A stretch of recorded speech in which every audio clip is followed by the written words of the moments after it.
నమస్తే మిత్రులారా, నేను మీ శ్రీనివాస్ చౌహాన్ అడ్వకేట్.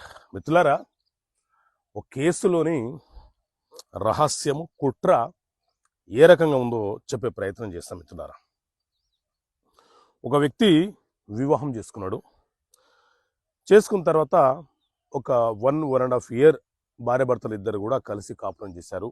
వారికి సంతానం కలగలేదు. భార్య ఆ భర్త నుంచి దూరంగా వెళ్ళిపోయింది. 10 సంవత్సరాలు అయిపోయింది.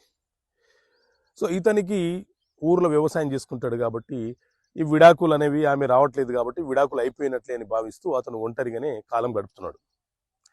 సడన్గా ఒక రోజు ఏం చేసింది అని అంటే, ఒక కోర్టు నుంచి అతని ఆస్తిలో వాటా కోరుతూ కేసు ఫైల్ చేసింది. ఏ రకంగా? సాధారణంగా అయితే భార్యకు కేసు ఫైల్ చేయడానికి అవకాశం ఉండదు. కానీ ఆవిడ ఏం చేసింది అని అంటే,